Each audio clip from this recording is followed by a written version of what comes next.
नमस्कार विद्यार्थी मित्रांनो. आज आपण 9वीचा इतिहास राज्यशास्त्र हा जो विषय आहे त्यामध्ये राज्यशास्त्रामधला पहिला जो घटक आहे तो पहिला घटक या ठिकाणी आपण अभ्यासणार आहोत.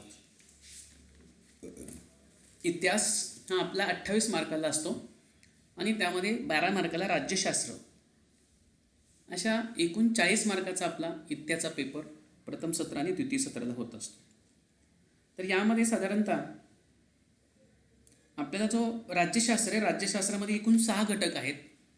या 6 घटकांपैकी जर आपण बघितलं तर हे जे 6 घटक आहेत तर यामध्ये हे 6 घटक आपल्या राज्यशास्त्राला आहे. परंतु शासनाने यावर्षी फक्त 25% अभ्यासक्रम या ठिकाणी कमी केलेला आहे आणि म्हणून मला वाटतं चौथा संयुक्त राष्ट्रे आणि भारत आणि अन्य देश ही जी 2 धडे आहेत हे यावर्षी फक्त तुमच्या अभ्यासक्रमातून वगळलेले आहेत. म्हणजे या दोन्ही धड्यांचा अभ्यास या ठिकाणी आपण करणार नाही आहोत.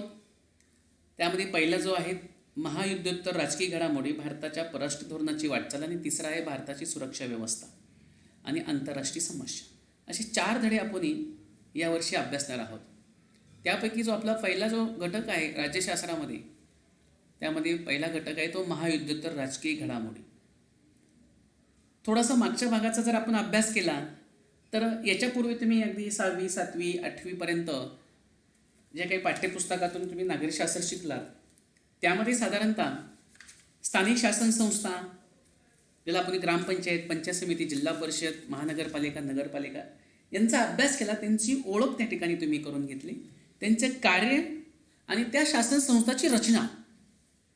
त्याचबरोबर आपल्या भारत देशातली जी काही राज्यपद्धती आहे किंवा शासनाची जी रचना आहे त्याचा अभ्यास या ठिकाणी आपण याच्या पाठीमागच्या इयत्तेमध्ये केलेला आहे. मग इयत्ता 9वीमध्ये आपण काय अभ्यासणार आहोत आणि त्यातल्यात राज्यशास्त्राच्या या पहिल्या घटकामध्ये आपण काय अभ्यासणार आहोत. तर या इयत्तेमध्ये आपण भारताचे जगाशी असणारे संबंध, म्हणजे आपला भारत देश आणि आपल्या भारताचे जगामध्ये असणाऱ्या इतर राष्ट्रांबरोबर, देशांबरोबर असणारे संबंध पाहणार आहोत. आणि भूगोलाच्या अभ्यासातून तुम्हाला माहिती आहे की जगाची भौगोलिक रचना समजलेली असेल, पण इतिहासाच्या अभ्यासातून ऐतिहासिक काळातील घडामोडी समजल्या असतील. पण राज्यशास्त्राच्या अभ्यासात आता आपण भारताचे जगाशी असणारे संबंध आणि महत्त्वाच्या जागतिक समस्या या ठिकाणी समजून घेणार आहोत. पहिला घटकच तुम्हाला माहिती, महायुद्धोत्तर राजकीय घडामोडी. म्हणजे राज्यशास्त्राच्या या अभ्यासातून, या पहिल्या घटकातून आता आपण भारताचे जगाशी असणारे संबंध आणि महत्त्वाच्या जागतिक समस्या ह्या गोष्टी यातून आपण समजून घेणार आहोत, हे लक्षात घ्या. आता तुम्हाला माहिती की आपण सर्वजण वेगवेगळ्या कारणासाठी, सोयीसुलांसाठी समाजातील व्यक्ती, संस्था, घटकांवरती अवलंबून असतो. कारण समाजाचं जीवन, आपलं जीवन हे एकमेकांवरती अवलंबून असतं, संस्थेवरती, संघटनांवरती अवलंबून असतं. आणि आपल्या सर्वांचं सामाजिक जीवन हे परस्परावलंबी असतं, म्हणजे एकमेकांवरती अवलंबून असतं. आणि त्यामध्ये आपल्याला एकमेकांचं, परस्परांचं सहकार्य खूप महत्त्वाचं असतं. हे गोष्टी आपण मला वाटतं 8वीमध्येच बघितलेलं आहे. हे जसं व्यक्तीच्या बाबतीमध्ये आहे, समाजाच्या बाबतीमध्ये आहे. म्हणजे माणूस हा एकमेकांच्या मदतीशिवाय, एकमेकांच्या सहकार्याशिवाय जीवन जगू शकत नाही. तसंच जसं माणसाचं आहे, व्यक्तीचं आहे, समाजाचं आहे, तसंच आपल्या देशाचं आणि या जगातील असलेल्या राष्ट्रांचं आहे. म्हणजे 2 देश एकमेकांच्या सहकार्याशिवाय, 2 देश एकमेकांच्या मदतीशिवाय, परस्परांच्या सहकार्याशिवाय विकास करू शकत नाही. आणि म्हणून भारताप्रमाणे जगात अनेक स्वतंत्र देश आहेत आणि मग त्यांच्यामध्ये सातत्याने देवाणघेवाण होत असते, व्यवहार चालत असतात. ही स्वतंत्र राज्य एकमेकांशी करार करत असतात आणि या सर्व स्वतंत्र आणि सार्वभौम देश मिळून एक व्यवस्था तयार होते. त्या व्यवस्थेला आंतरराष्ट्रीय व्यवस्था आपण म्हणतो. मग या आंतरराष्ट्रीय व्यवस्थेची काही वैशिष्ट्ये आपण जाणून घेणार आहोत. आंतरराष्ट्रीय व्यवस्था म्हणजे एक व्यवस्था तर निर्माण होते, स्वतंत्र आणि सार्वभौम देशांची मिळून एक व्यवस्था तयार होते आणि त्या व्यवस्थेला आपण आंतरराष्ट्रीय व्यवस्था म्हणतो. आणि या आंतरराष्ट्रीय व्यवस्थेची काही वैशिष्ट्ये या ठिकाणी आपण समजून घेणार आहोत. त्यातलं पहिलं जे वैशिष्ट्य आहे ते म्हणजे परस्परावलंबन. आता परस्परावलंबन तुमच्या या अर्थात म्हणजे अर्थ तुम्हाला समज असेल या शब्दाचा. परस्परावलंबन, आता आपण जसं बघितलं व्यक्तीचं, दोन व्यक्ती एकमेकांवरती अवलंबून असतात. समाजाला एकमेकांची गरज असते. एकमेकांच्या गरजेतून सहकार्यातून समाज घडत असतो आणि समाजाचं जीवन हे एकमेकांवरती अवलंबून असतो. म्हणजे मनुष्य हा समाजशील प्राणी आहे. समाजाशिवाय तो जगू शकत नाही. तसंच देशांचं आहे. जगातले सर्व देश हे कोणत्या ना कोणत्या कारणासाठी एकमेकांवरती अवलंबून असतात, परस्परांवरती अवलंबून असतात. हा मुद्दा लक्षात घ्या.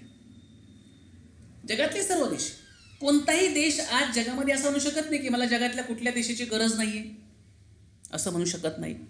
कोणत्याही देशाच्या मदतीशिवाय, कोणत्या देशाच्या सहकार्याशिवाय मी माझा देश चालू शकतो, माझ्या देशाचा विकास करू शकतो, असं आज जगातला कोणताही देश ठामपणे म्हणू शकत नाही आणि म्हणणार देखील नाही. म्हणजे जगातले सर्व देश कोणत्या ना कोणत्या कारणासाठी, कोणत्या ना कोणत्या गोष्टीसाठी एकमेकांवरती, परस्परांवरती अवलंबून असतात. मग राष्ट्र छोटं असेल, राष्ट्र मोठे असेल, देश छोटा असेल, मोठं असेल, छोटं असो मोठे असो, पण त्यांना एकमेकांच्या गरजेशिवाय, एकमेकांच्या मदतीशिवाय, एकमेकांवरती, परस्परांवरती अवलंबून ते असतात. त्याच्याशिवाय विकास त्या ठिकाणी करू शकत नाही. आणि म्हणून समृद्ध आणि विकसित असो, म्हणजे राष्ट्र किती समृद्ध असेल किंवा विकसित असेल, ते कधीच सर्व बाबतीमध्ये स्वयंपूर्ण असू शकत नाही.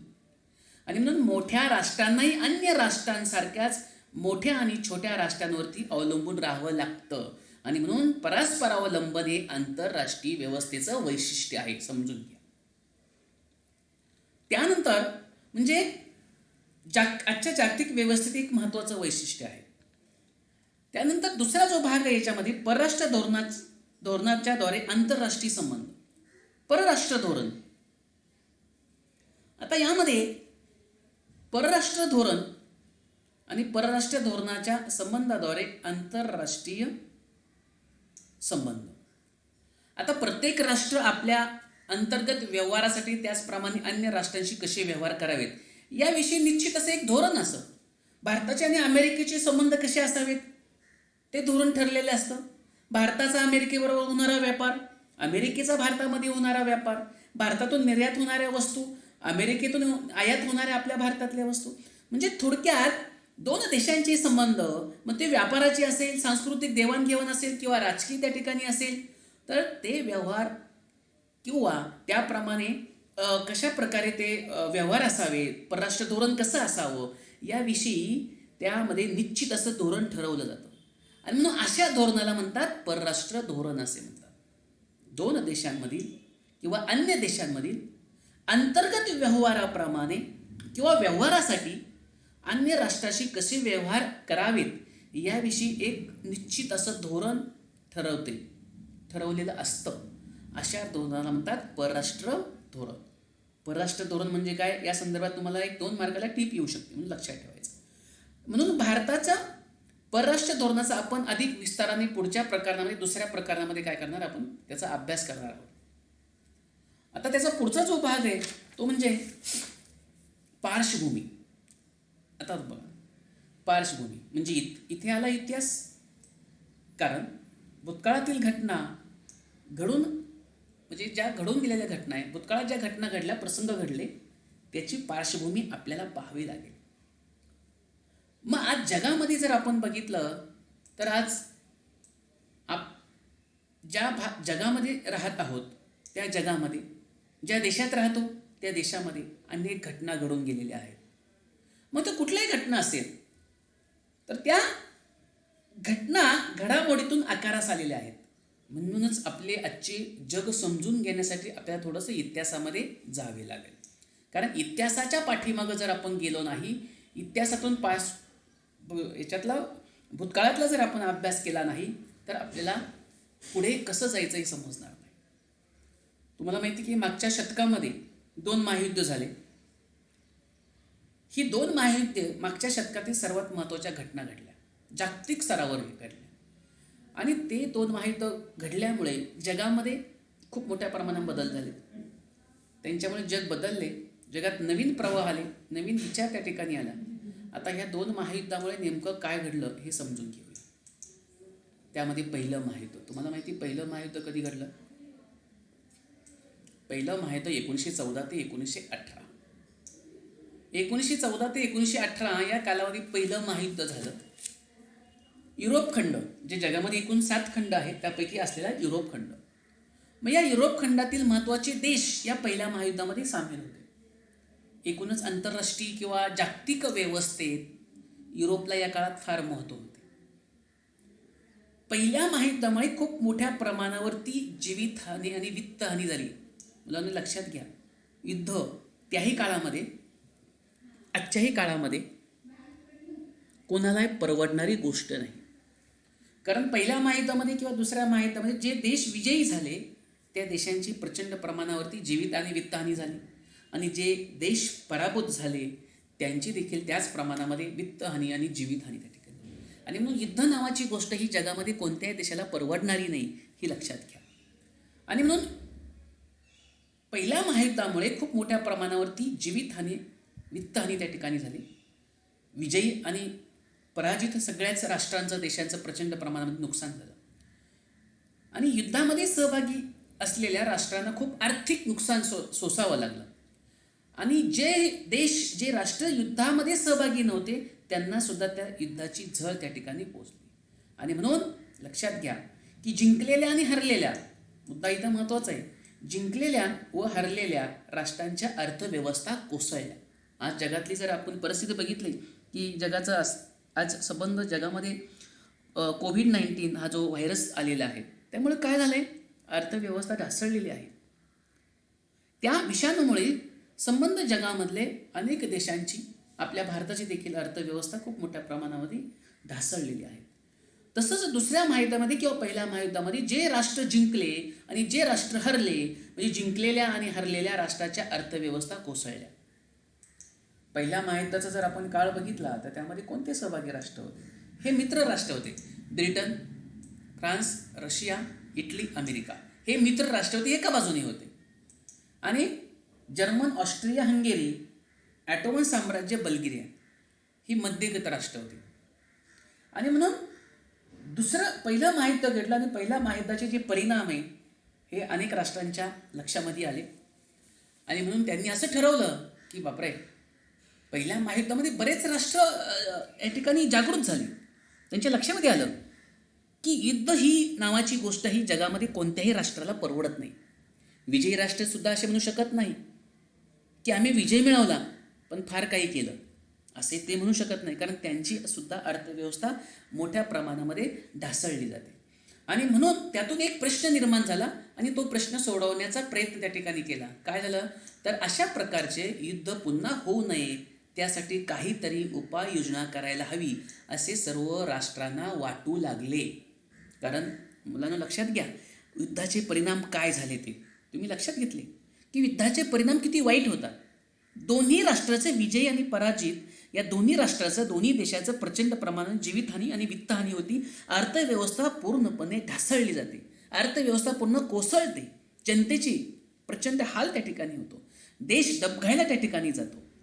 आणि हे जेव्हा लक्षामध्ये आलं तेव्हा अनेक राष्ट्रांना असं वाटू लागलं की पुन्हा युद्ध होऊ नये त्यासाठी आपण काहीतरी प्रयत्न करायला हवे, काही उपाययोजना करायला हवी असं सर्वच राष्ट्रांना वाटू लागलं.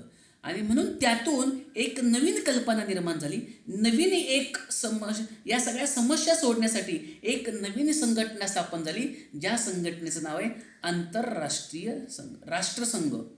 राष्ट्रसंघ या आंतरराष्ट्रीय संघटनेची स्थापना झाली. आणि म्हणून आंतरराष्ट्रीय समस्या सोडण्यासाठी, अनेक देशामधल्या समस्या सोडवण्यासाठी चर्चा आणि वाटाघाटी करण्याचं एक महत्त्वाचं व्यासपीठ त्या ठिकाणी बनलं. त्यामध्ये युद्ध टाळणे ही मुख्य राष्ट्रसंघाची काय होती, जबाबदारी मानण्यात आली.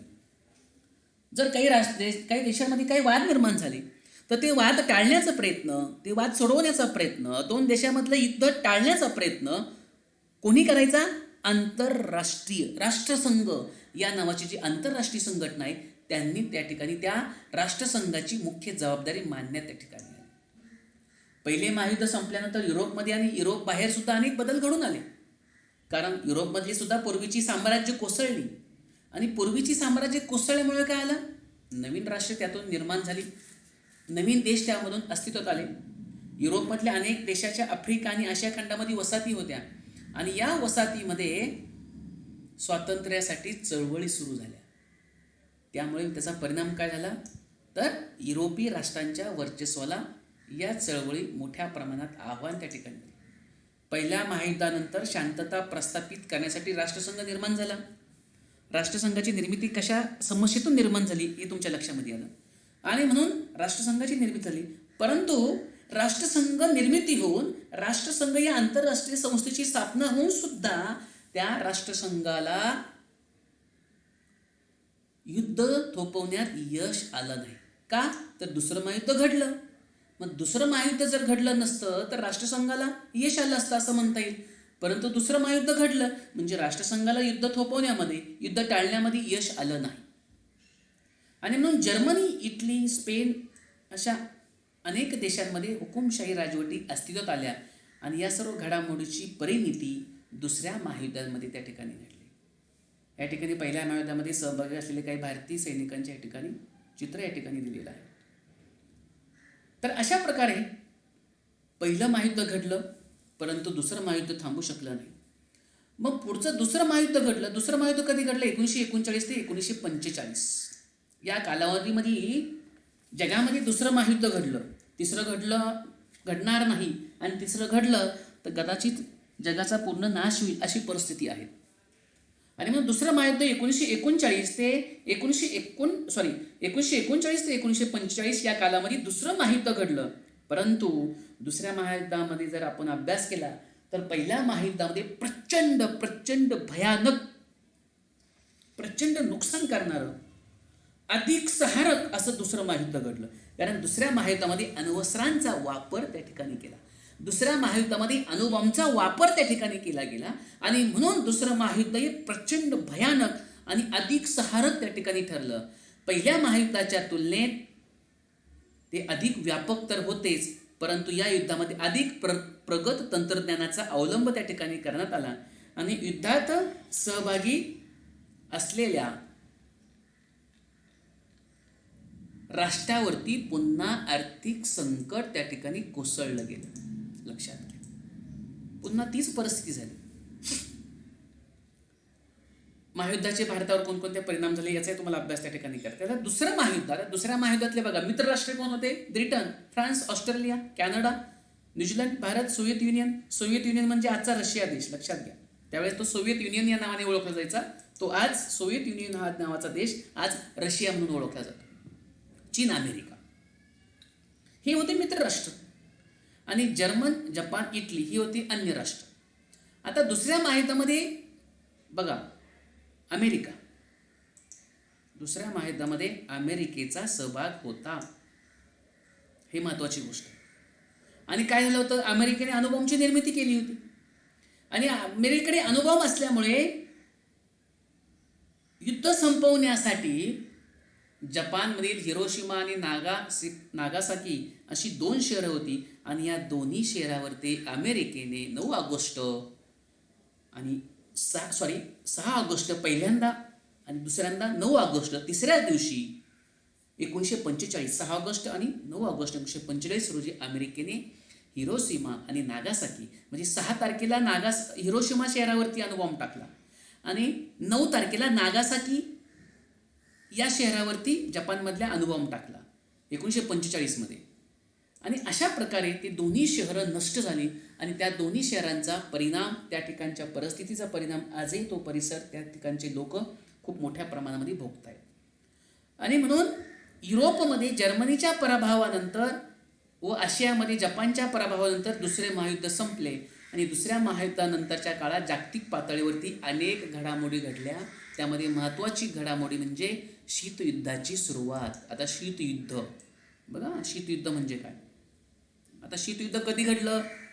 शीतयुद्ध घडलं म्हणजे प्रत्यक्ष काही घडामोडी घडल्या नाही युद्धाच्या, पण युद्धापेक्षा सुद्धा शीतयुद्ध अतिशय भयंकर मानलं जातं. 1945 पासून जे शीतयुद्धाला सुरुवात झाली ते 1991 पर्यंत एवढा मोठा काळ जगामध्ये शीतयुद्धाने व्यापलेला होता. आणि म्हणून 1945 ते 1991 या प्रदीर्घ अशा काळामध्ये शीतयुद्धाने जग व्यापलेलं होतं. आणि म्हणून ह्या काळातील बदल बदलांचा या ठिकाणी आपण आढावा घेणार आहोत. आता शीतयुद्ध म्हणजे काय लक्षात घ्या. शीतयुद्ध काय? शीतयुद्ध तुम्हाला माहिती की दुसऱ्या महायुद्धामध्ये मित्र असणारे अमेरिका आणि सोव्हिएत युनियन युद्ध संपलं आणि एकमेकांचे विरोधक बनले. सोव्हिएत युनियन म्हणजे आजचा रशिया देश. दुसऱ्या महायुद्धामध्ये अमेरिका आणि सोव्हिएत युनियन हे एकाच बाजूने मित्र म्हणून दुसऱ्या महायुद्धामध्ये लढत होते. पण ज्यावेळेस दुसऱ्या महायुद्धाचा शेवट झाला त्यावेळेस तोच अमेरिका आणि तोच सोव्हिएत युनियन, ज्याला आजचा रशिया असं म्हटलं जातं, हे दोन्ही देश एकमेकांचे विरोधक त्या ठिकाणी बनले. आणि मग आता पुढे काय झालं? अमेरिका म्हणतो मी मोठा, सोव्हिएत युनियन म्हणते मी मोठा,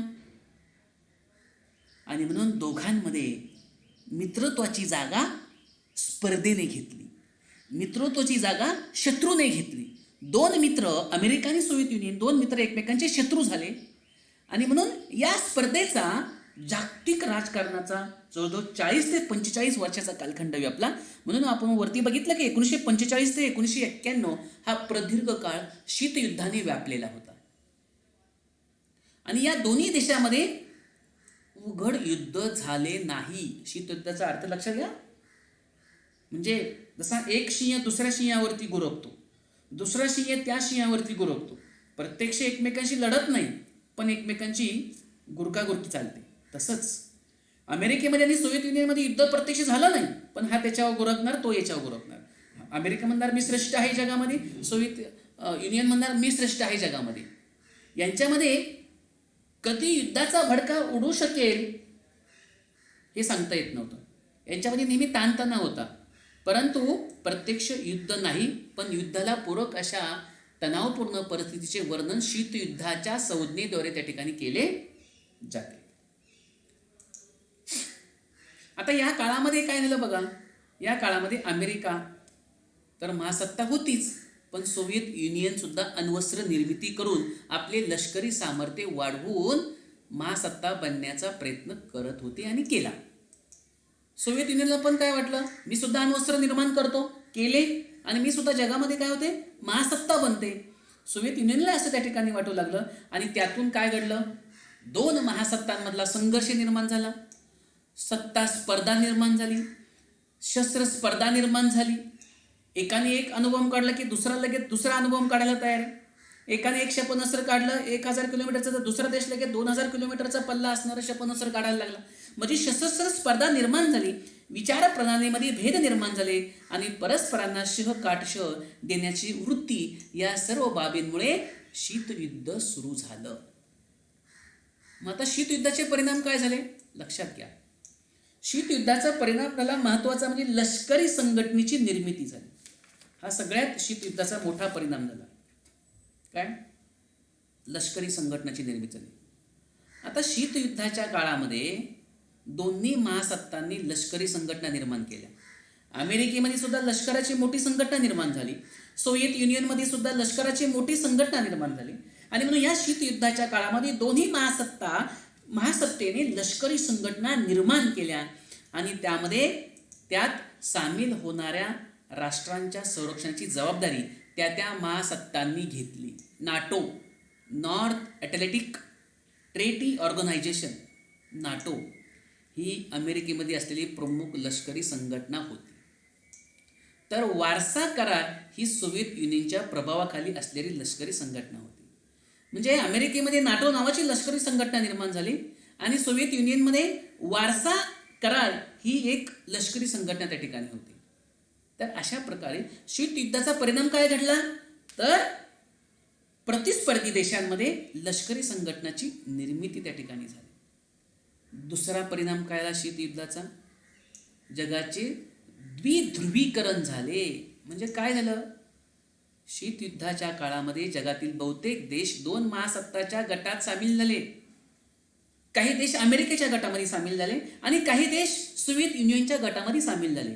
म्हणजेच शीतयुद्धाचा परिणाम काय घडला, जसा पहिला परिणाम घडला की लष्करी संघटनेची निर्मिती झाली, दुसरा परिणाम शीतयुद्धाचा काय घडला जगामध्ये, जगाचे द्विध्रुवीकरण झाले. म्हणजेच काय झालं, द्विध्रुवीकरण म्हणजे जगातले देश दोन गटांमध्ये विभागले गेले, दोन गट त्या ठिकाणी निर्माण झाले.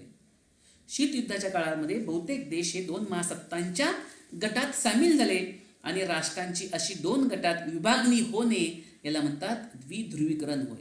आणि त्यामुळे शीतयुद्धाचा आवाका वाढला आणि त्यामुळे तणावाचे क्षेत्र अधिक व्यापक त्या ठिकाणी झाले. तर अशा प्रकारे हा दुसरा परिणाम, जगाचे ध्रुवीकरण, हा दुसरा परिणाम त्या ठिकाणी शीतयुद्धामुळे घडला. त्यानंतर पुढचा काय परिणाम घडला, त्यामध्ये पुढचा जो परिणाम आहे तो साधारणतः जर आपण बघितला तर बघा, शस्त्र स्पर्धा निर्माण झाली. आता महासत्ता बनण्यासाठी एकमेकांना काटशह देण्यासाठी फार मोठ्या प्रमाणावरती शस्त्रांची निर्मिती झाली.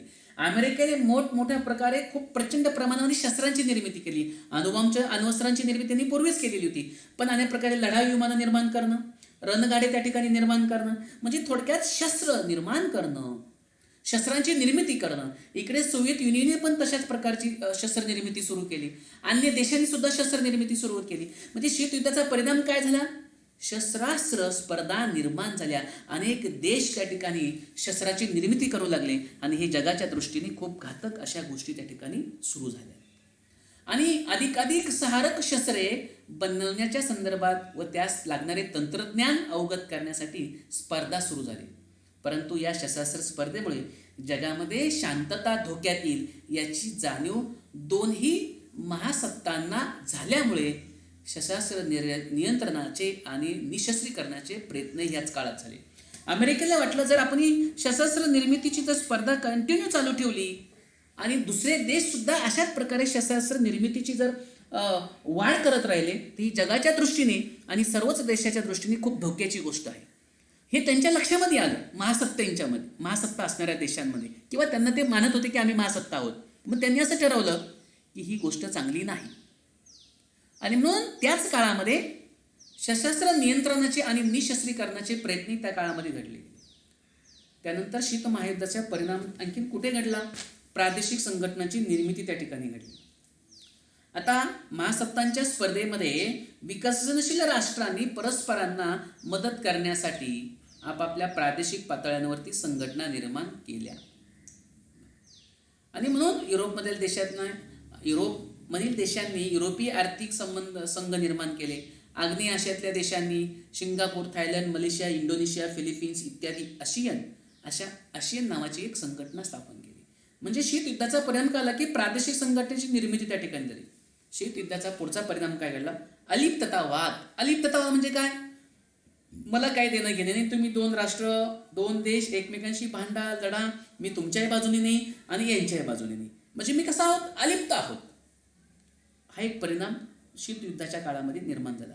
अलिप्ततावाद शीतयुद्ध सुरू झाल्यानंतरच्या काळात एकाकडे जगाचे ध्रुवीकरण होत होते. ध्रुवीकरण तुम्हाला पहिला मुद्दा बघितला. ध्रुवीकरण म्हणजे काय, जगातल्या राष्ट्रांची दोन गटांमध्ये विभागणी झाली आणि त्याला म्हणतात जगाचं ध्रुवीकरण झालं.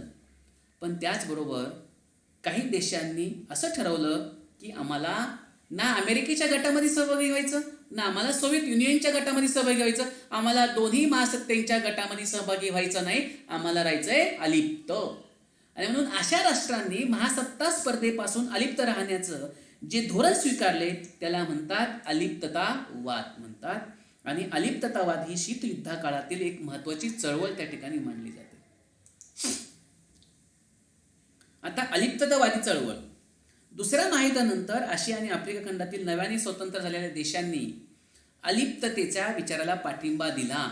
म्हणजे दुसऱ्या महायुद्धानंतर आशिया खंडातले बरेच देश, आफ्रिका खंडातले बरेच देश ते म्हटले आम्हाला दोन्ही गटांमध्ये सहभागी व्हायचं नाही, आम्हाला वेगळं राहायचं, स्वतंत्र राहायचं. आणि अलिप्ततेच्या विचाराला त्यांनी पाठिंबा दिला आणि अशा प्रकारे अलिप्ततावादी एक मोठी चळवळ त्या काळामध्ये निर्माण त्या ठिकाणी झाले. त्यावेळेस आपल्या स्वतंत्र भारताचे पहिले प्रधानमंत्री होते पंडित जवाहरलाल नेहरू. युगोस्लाव्हियाचे अध्यक्ष मार्शल टिटो, इजिप्तचे अध्यक्ष होते गमाल अब्दुल नासेर, इंडोनेशियाचे राष्ट्राध्यक्ष डॉक्टर अहमद सुकार्नो आणि घानाचे प्रधानमंत्री होते क्वामे नख्रुमा यांच्या नेतृत्वाखाली या चळवळीला सुरुवात झाली. 1961 पासून ती झाली. अशा प्रकारे अलिप्ततावाद एक चळवळ त्या ठिकाणी निर्माण झाली. मग अलिप्तवादा चळवळीचा जर एकंदर अभ्यास केला, तिचं मूल्यमापन केलं तर काय फायदा किंवा काय तोटे झाले, तर अलिप्तवादी चळवळीने वसाहतवाद, साम्राज्यवाद आणि वंशवाद याला विरोध केला. आंतरराष्ट्रीय प्रश्न शांततामय मार्गाने सोडवण्यास या चळवळीने प्रोत्साहन दिले. पंडित जवाहरलाल नेहरू यांच्या मार्गदर्शनाखाली भारताने या चळवळीचं नेतृत्व केलं आणि नंतरच्या काळातही सुद्धा भारताने सक्रिय पाठिंबा दिला आणि म्हणून शीतयुद्ध संपुष्टात आले तरी ह्या चळवळीचे महत्त्व कमी झाले नाही. आता बघा, अशा प्रकारे या अलिप्तवादी चळवळीचं महत्त्व आपल्या या ठिकाणी लक्षात घ्या. अलिप्तवादीला अनेक राष्ट्रांनी पाठिंबा दिला. आता मानवतावाद, जागतिक शांतता व समानता या शाश्वत मूल्यांवर अलिप्तवादी चळवळ आधारलेली आहे. मानवतावाद, मानवतेच्या दृष्टिकोनातून जगामध्ये शांतता निर्माण होणं अपेक्षित आहे आणि समानता अशी शाश्वत मूल्यांवरती ही अलिप्तवादी चळवळ आधारलेली आहे. आणि म्हणून या चळवळीने अल्पविकसित राष्ट्रांना एकत्र येण्यास प्रेरित केले. म्हणजे जगामध्ये जे काही अल्पविकसीमध्ये कमी विकास झालेले जे राष्ट्र होते त्या राष्ट्रांना आव्हान केलं अलिप्तवादी चळवळीने की अल्पविकसित असणारे जे राष्ट्र आहे, गरीब राष्ट्र आहे, जे विकसित होण्याच्या मार्गावरती आहे, अशा राष्ट्रांनी एकत्र येण्याचं आव्हान या अलिप्तवादी चळवळीने त्या ठिकाणी केलं. आणि त्यामुळे आंतरराष्ट्रीय प्रश्न शांततामय मार्गाने सोडवण्यास या चळवळीने प्रोत्साहन दिलं. म्हणजे जर या अलिप्तवादी चळवळीचं जर मूल्यमापन केलं तर तुमच्या लक्षामध्ये येईल की आंतरराष्ट्रीय प्रश्न शांततामय मार्गाने सोडवण्याचा प्रयत्न केला, अनेक अल्पविकसित देशांना एकत्र करण्याचा प्रयत्न केला, शिवाय निशस्त्रीकरण म्हणजे देशांनी शस्त्राची निर्मिती करू नये, मानवी हक्काचं संवर्धन करावं, या अनेक गोष्टींबाबत, या अनेक भूमिका घेतल्याच आणि अलिप्तवादी चळवळीने गरीब आणि अविकसित राष्ट्रांच्या प्रमुख समस्या ठामपणे मांडल्या आणि एका नव्या आंतरराष्ट्रीय आर्थिक व्यवस्थेची ही एक मागणी या चळवळीने केली. थोडक्यात काय झालं, थोडक्यात जरी आपण याचा आढावा घेतला तर शीतयुद्ध जरी संपलं तरी अलिप्ततावादी चळवळीचं महत्त्व आजही त्याही वेळेस टिकून राहिलं, कमी झालं नाही. आणि म्हणून ह्या चळवळीने अल्पविकसित राष्ट्रांना एकत्र येण्याला प्रोत्साहन त्या ठिकाणी दिलं आणि या चळवळीने आर्थिक आणि सामाजिक बदलांचे अनेक प्रभाव आंतरराष्ट्रीय राजकारणात आणले आणि या राष्ट्रांना आंतरराष्ट्रीय राजकारणामध्ये सन्मानानं उभं राहण्याचा एक नवीन विश्वास त्या ठिकाणी दिला. आता शीतयुद्धाची अखेर, आता शीतयुद्धाची शेवटी अखेर कधी झाली, शेवट कधी झाला? तुम्हाला माहिती, जवळ 40 ते 45 वर्ष शीतयुद्ध जगामध्ये चाललं होतं. 1945 पासून जागतिक राजकारणात प्रभावी असलेल्या शीतयुद्ध नंतर संपुष्टात आलं. मग आता शीतयुद्धाची शीतयुद्धाची अखेर एका मागील शतकाच्या शेवटी झालेली अत्यंत महत्त्वाची घटना आहे. मग शीतयुद्ध का संपलं? शीतयुद्धाची अखेर होण्यास अनेक घटना कारणीभूत आहेत. त्यातले काही महत्त्वाच्या घटना बघूया. काय घटना आहे? शीतयुद्ध का संपलं गेलं? सोव्हिएत युनियन म्हणजे आजचा रशिया देश, सोव्हिएत युनियनने आर्थिक खुलेपणाचे धोरण स्वीकारले, राज्याचे अर्थव्यवस्थेवरील नियंत्रण शिथिल केले, त्यामुळे शीतयुद्ध संपण्याकडे कल वाढू लागला. दुसरं उदाहरण काय म्हणता येईल?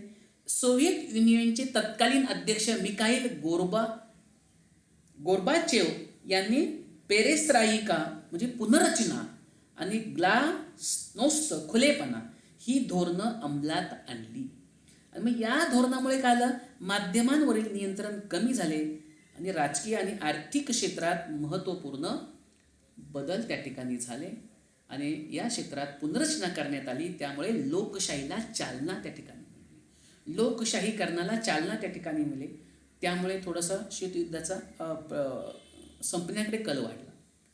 तिसरा मुद्दा सांगता येईल की पूर्व युरोपमधील सोव्हिएत युनियनच्या प्रभावाखाली देशांनी भांडवलशाही आणि लोकशाही मार्गाचा स्वीकार केल्यामुळे तिथल्या राजवटी बदलल्या आणि सोव्हिएत युनियनचे विघटन झाले व त्यातून अनेक नवीन राष्ट्र निर्माण झाली, ज्याला आपण म्हणतो रशिया हा सोव्हिएत युनियनमधील सर्वात मोठा देश. तर अशा प्रकारे या ठिकाणी अनेक राष्ट्रांची त्या ठिकाणी निर्मिती त्या ठिकाणी झाली. तर अशा प्रकारे शीतयुद्धाचा गेल्या 40-45 वर्षामध्ये चाललेला जो भाग आता शीतयुद्ध, ते कशा प्रकारे त्याचा हळूहळू शेवट झाला हे तुमच्या लक्षामध्ये येईल. आता शीतयुद्धानंतरचं जग कसं होतं? शीतयुद्धानंतरच्या जगाचा जर आपण अभ्यास केला तर तुम्हाला माहिती आहे की सोव्हिएत युनियनच्या विघटनाबरोबर, आता सोव्हिएत युनियनचं विघटन झालं म्हणजे काय आलं?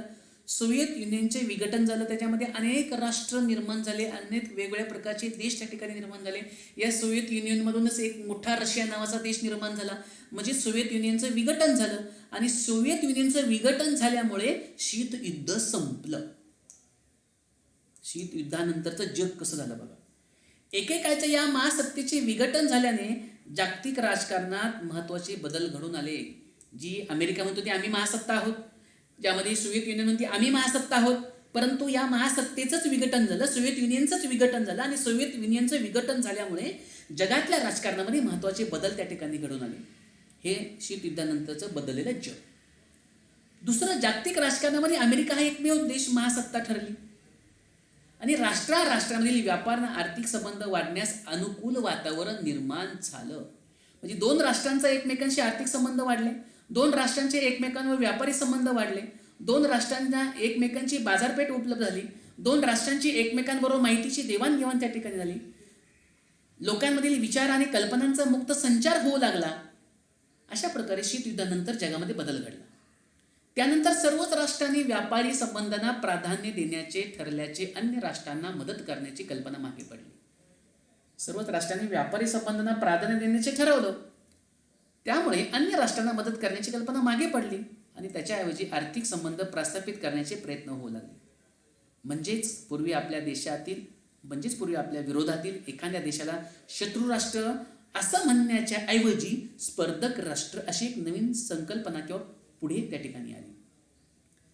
पुढे संयुक्त राष्ट्रे या संघटनेची जबाबदारीमध्ये वाढ झाली. जागतिक शांतता आणि सुरक्षा टिकवण्यासाठी संयुक्त राष्ट्रांना अधिक ठोस प्रयत्न करावे लागले. हे शीतयुद्धानंतरचं बदललेलं जग. पर्यावरणाचं रक्षण तुम्हाला माहिती, मानवी हक्काची जोपासना, स्त्री पुरुष समानता, नैसर्गिक आपत्तीचा सामना या बाबींना जागतिक स्वरूप त्या ठिकाणी प्राप्त झालं. आणि मग जागतिकीकरण म्हणजे काय? जागतिकीकरण यावरती तुम्हाला टीप विचारली जाते परीक्षेत. जागतिकीकरण म्हणजे काय? तुम्हाला माहिती की शीतयुद्ध संपलं आणि शीतयुद्धामध्ये काय काय घडलं. शीतयुद्धानंतरचं जग कसं झालं? व्यापार आणि आर्थिक संबंधामध्ये खुलेपणा आला, देश एकमेकांबरोबर आयात निर्यात व्यापार करू लागले, आर्थिक संबंधामध्ये देवाणघेवाण करू लागले, भाग भांडवल बाजारपेठा उपलब्ध झाल्या, माहितीचं जगभर संचरण होऊ लागलं, जगभराच्या लोकांमध्ये विचार कल्पनांची देवाणघेवाण वाढली, एकमेकांचं माहिती तंत्रज्ञान एकमेकांना मिळू लागलं, माहिती तंत्रज्ञानातील क्रांतीने जगातल्या घटना आणि घडामोडी सर्वांना कळू लागल्या, देशाच्या सीमारेषांना पूर्वी इतके महत्त्व राहिले नाही. या सर्व प्रक्रियांना जागतिकीकरण असं म्हणतात. म्हणजे हे सगळ्या जगामध्ये, या संपूर्ण जगामध्ये या घटना घडल्या. अनेक देशांचे एकमेकांबरोबर व्यापारी संबंध निर्माण झाले, अनेक देशांची एकमेकांबरोबर भाग भांडवल श्रम बाजारपेठा माहितीची देवाणघेवाण तंत्रज्ञानाची देवाणघेवाण वैचारिक देवाणघेवाण या सगळ्या घटना घडामोडी सर्वत्र घडल्या आणि त्या एकमेकांना सहज कळू लागल्या. आणि त्यामुळे या देशांच्या ज्या काही सीमारेषा होत्या त्या सीमारेषांना पूर्वी इतकं महत्त्व राहिलं नाही आणि या सर्व प्रक्रियांना म्हणतात जागतिकीकरण. असा बदल घडून आला, जागतिकीकरण असं म्हटलं जातं. मग जागतिकीकरणाचे आपल्याला काही फायदे पण झाले, जागतिकीकरणाचे काही तोटेच झाले, काही तोटे पण झाले. आता यामध्ये उदाहरणार्थ आपण तोटे, विविध राष्ट्रांच्या अर्थव्यवस्था परस्परांना जोडल्या गेल्याने व्यापार वाढला, आर्थिक एकत्रीकरण त्या ठिकाणी वाढलं, बाजारपेठामध्ये मुबलकता आली आणि त्याचबरोबर गरीब आणि श्रीमंत राष्ट्रांमधली दरी काय मात्र कमी झाली नाही. एकंदरीत आपण जर या घटकाचा आपण अभ्यास केला तर असं लक्षामध्ये येतं की महायुद्धोत्तर राजकीय घडामोडी म्हणजे पहिल्या महायुद्धानंतर कशा प्रकारच्या घडामोडी घडल्या, दुसऱ्या महायुद्धानंतर जगामध्ये कशा प्रकारचा बदल झाला, जगामध्ये कशा प्रकारच्या घडामोडी झाल्या, हा एकंदरीत आढावा आपल्याला या घटनामधून पाहायला मिळतो. आता या प्रकरणामध्ये 1945 पासूनच्या जागतिक घडामोडींचा आपण अभ्यास केलेला आहे. शीतयुद्धकालीन जग, त्यामध्ये कशा प्रकारच्या सशस्त्र स्पर्धा निर्माण झाल्या, त्यानंतर जगाच्या लक्षामध्ये आलं, काही महासत्तांच्या लक्षामध्ये आलं की शस्त्र निर्मिती हे जगाला परवडणारं नाही, राष्ट्राला परवडणारं नाही, त्यातून प्रचंड युद्धाचा भडका होऊ शकतो. म्हणून निशस्त्रीकरणाचे प्रयत्न जगातल्या अनेक राष्ट्रांनी समजून घेतले आणि त्यामध्ये त्याच्यावरती नियंत्रण आणण्याचा प्रयत्न झाला आणि म्हणून जागतिकीकरणाचा अर्थही अभ्यासला. आणि म्हणून या ठिकाणी आता पुढील जे प्रकरण आहे त्यामध्ये आपण भारताच्या परराष्ट्र धोरणाचा अभ्यास या ठिकाणी करणार आहोत. तर विद्यार्थी मित्रांनो, हा जो पहिला घटक आहे राज्यशास्त्राचा, महायुद्धोत्तर राजकीय घडामोडी, हा घटक तुम्ही व्यवस्थित वारंवार व्हिडिओवरती समजून घ्या. तो समजून घेतल्यानंतर तुम्हाला केव्हाही आणि कोणत्याही वेळेस किती वेळेस तो धडा तुम्हाला सहज अभ्यासता येईल, समजून घेता येईल आणि तो समजून झाल्यानंतर त्याचे स्वाध्याय तुमच्या वर्गपाठ वहीमध्ये सोडून ठेवायचे. ज्यावेळेस मी व्हॉट्सअप ग्रुपवरती ते स्वाध्याय मागवेल त्यावेळेस ते तुम्ही ते व्हॉट्सअप ग्रुपवरती टाकायचे. ज्यांनी टाकले नाही त्यांना पर्सनल पालकांना, विद्यार्थी म्हणजे तुम्हाला नाही, तुमच्या पालकांना त्या ठिकाणी फोन केला जाईल. त्यामुळे प्रामाणिकपणे हा धडा अभ्यासून घेतल्यानंतर या धड्याचे स्वाध्याय सोडवा. काही अडचण आली तर मी जरूर तुम्हाला पुढच्या वेळेस ती दूर करायचा प्रयत्न करेल. काही अडचण त्या ठिकाणी येऊन देणार नाही. त्यामुळे व्यवस्थित शांत पद्धतीने धडा समजून घ्या, अभ्यासून घ्या, त्याचे स्वाध्याय त्या ठिकाणी तुमच्या वहीमध्ये सोडवा. धन्यवाद.